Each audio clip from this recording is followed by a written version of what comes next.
Hi, I'm Daryl Urbanski, and welcome to the Best Business Podcast. My mission is to help create 200 new multi-millionaire business owners. How? You'll do better when you know better.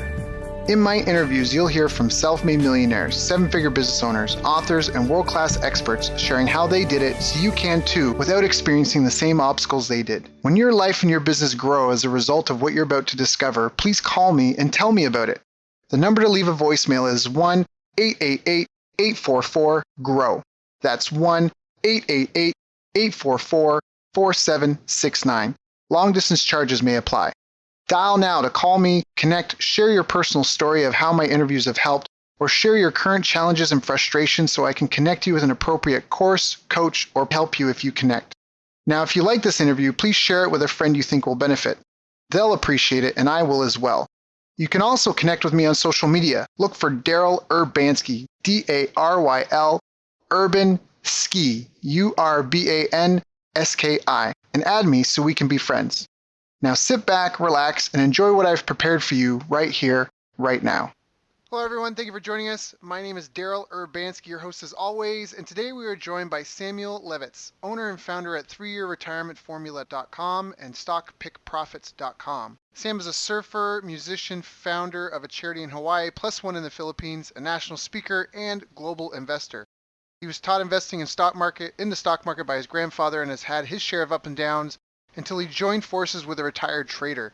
Together, they created a system for US-based clients to more than double their accounts in less than 3 years, to give average investors a chance at making millions in the market. For him, it's not so much about making people millionaires as it's leading by example with what good things you can do with the millions you make. So I've asked Samuel to come and join us here today, help us understand how to make sense of what's going on in today's wild world of finance. So Samuel, thank you for joining us, my friend. How you doing? Bueno, yeah, it is a wild world of finance, isn't it? My God, no doubt about that.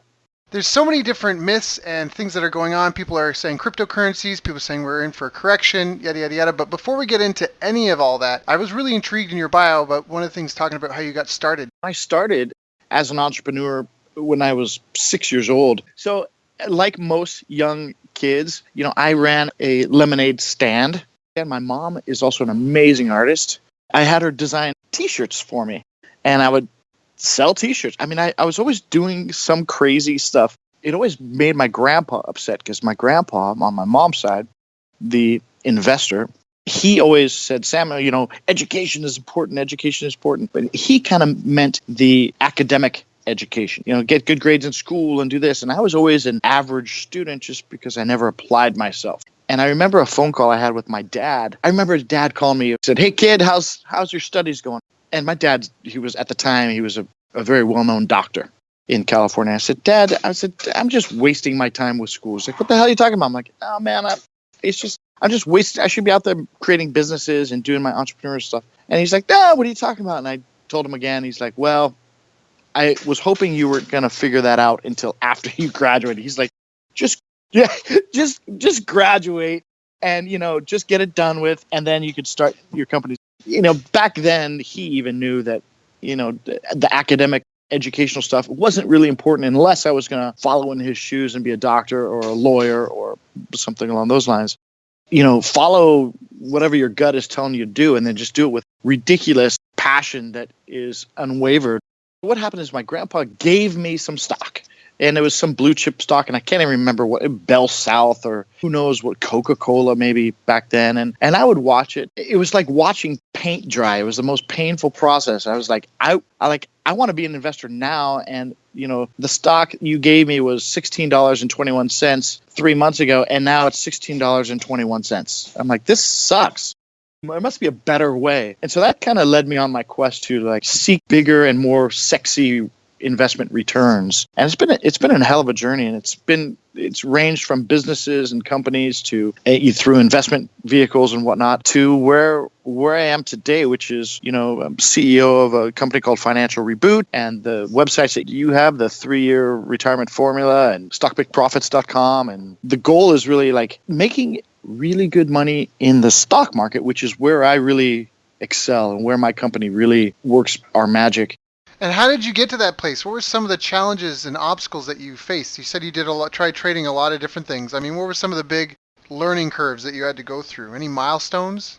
Is not as hard as people think. Yeah, absolutely, it's daunting. But if you know what you're doing, like we take on clients that have 250,000 US dollars or more, they can use us basically.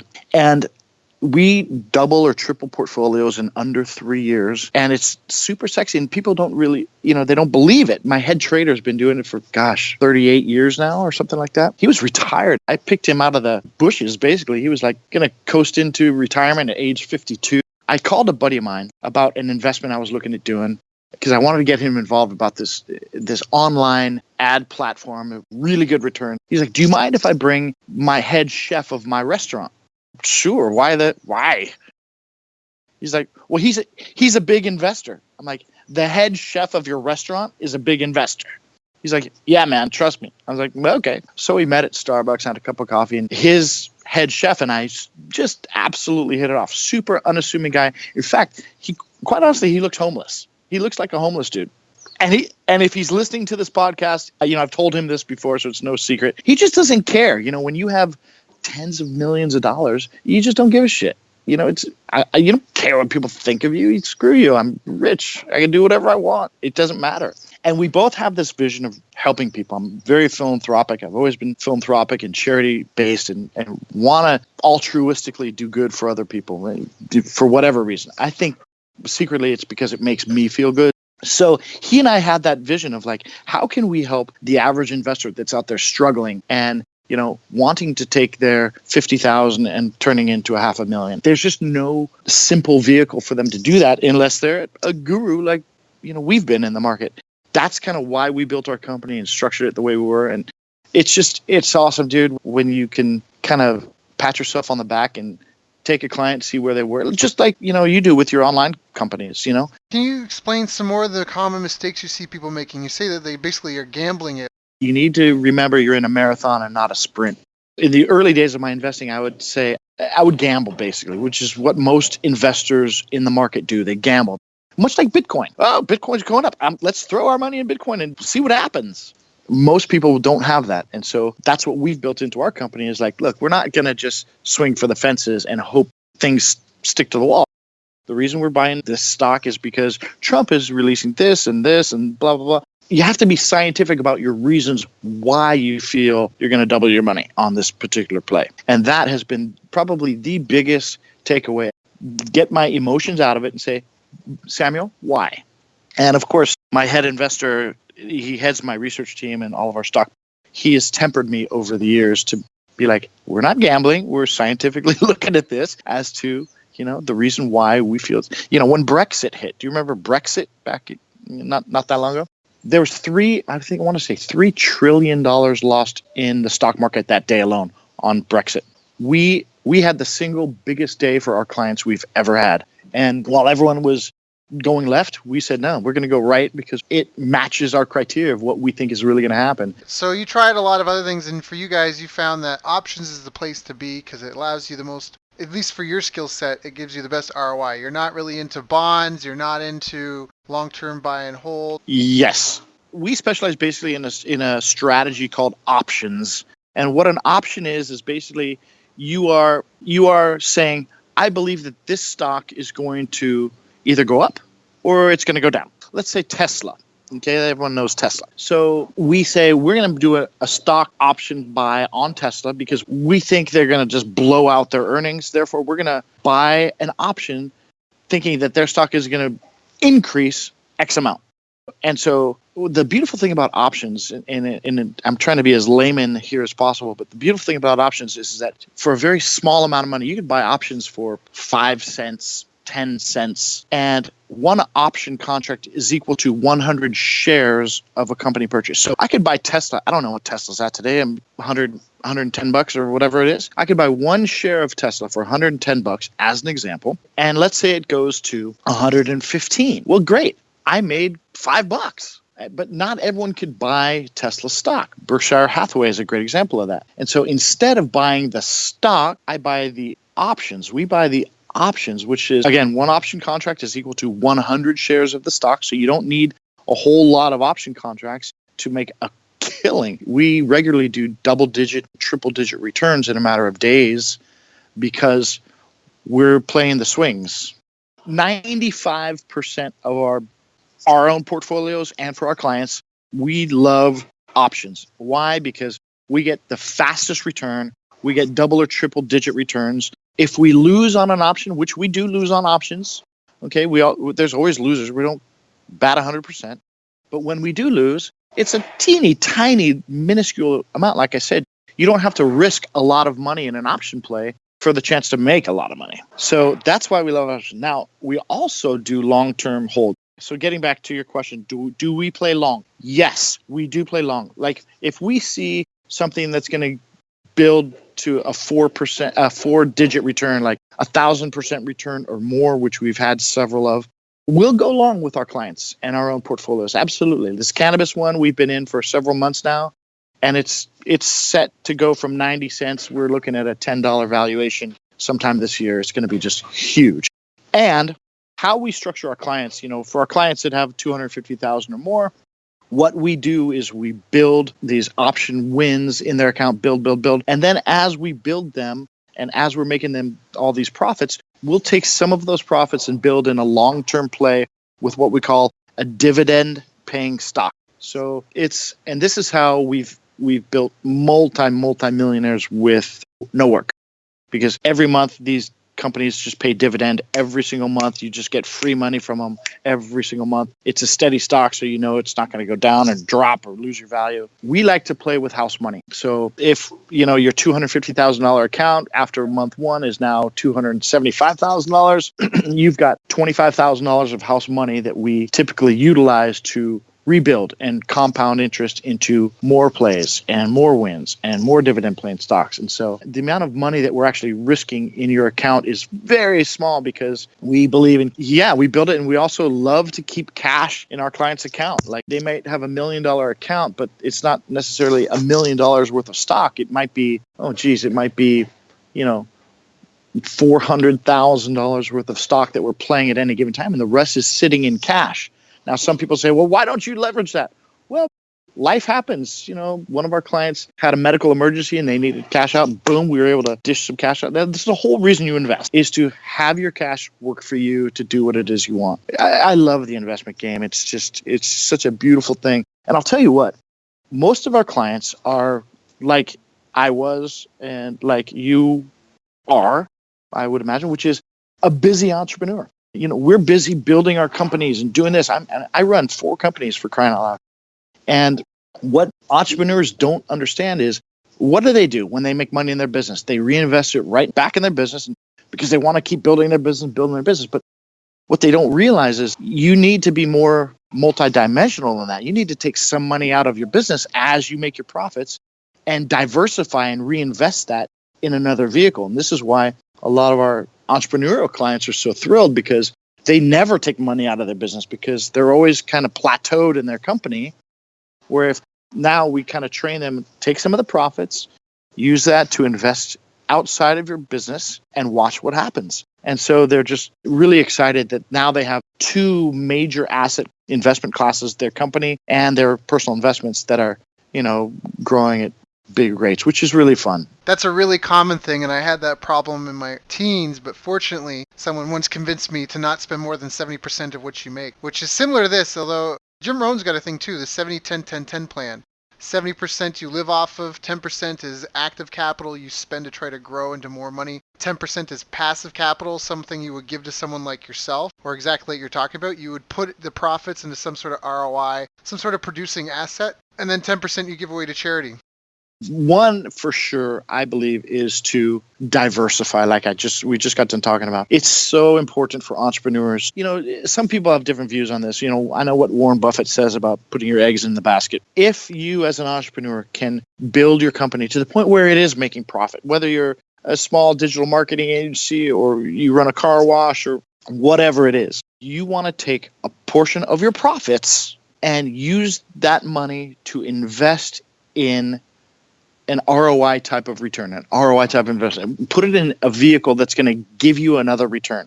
I promise you that if you just can carve out a little bit of profit or time, give somebody a smile, it doesn't matter. Just if you carve out time on a regular basis to give back and enhance someone else's life in some small way, I promise you that your business will benefit from that in a big, big way, rather than just being so inwardly focused all the time. Because I know what it's like to try and build a company and bootstrap everything. I totally get that. But we got to remember too, and I learned this a long time ago, and I'm glad I did, that is that the more inwardly focused we are, especially at those times when we're building our company and trying to get profit and whatnot, we're actually being poverty conscious. We're pushing our poverty consciousness out there. So when we carve time out to give to others, what are we doing? We're doing the exact opposite. We're promoting prosperity consciousness out there to bring more of that into our lives. So you guys, I promise you, this is a spiritual law that works every single time. So if you're struggling in your business, carve out a little bit of time regularly to give back in some small way, whatever way you can. Don't kill yourself for it, but just make it a part of your regular routine. So let's talk a little bit about some of the people that maybe even the entrepreneurs. What are some of the habits that you feel the most successful people that you've dealt with have? Like whether they're clients or just people that you guys try to emulate. What are some of the habits that you feel have led to the level of success and the predictability that you guys have? Well, it's interesting because with the financial markets, there's so much going on right now, man. I mean, you talked about Bitcoin and cryptocurrency earlier, which is a huge X factor, a huge unknown in many people's eyes, and certainly in our eyes at Financial Reboot. We are now playing cryptos in a different way than the millennials are playing cryptos. 99% of millennials are seeing this growth rate happen and be like, oh my God, fear of missing out. I need to buy Bitcoin now. But if you notice, you're exactly right. Now, I'm not saying it's going to crash. I am not the Bitcoin expert. I will say that. I stayed away from it since day one. My entire company, all of our clients, we don't invest in Bitcoin at this point the normal way. We don't just buy Bitcoin and sit there and pray to God that it goes up. Smart investors now are playing what's called the futures of Bitcoin, which is on the ebbs and flows of the price index on it. So watch for that, because that's where the professional investors like us are going to just mop everybody up. Not to sound predatorial, it's just, look, we're smart investors, and you need to be smart investors out there too. Don't get caught up in the hype. Yes, it's been going from 3,000 to, 19,000, 18,000 now. I mean, it's crazy. But what's that based on? Like, I have a good friend of mine who's also a client. Said, man, are we going to invest in Bitcoin? I said, look, right now, we're not going to until it gets regulated and all these other things.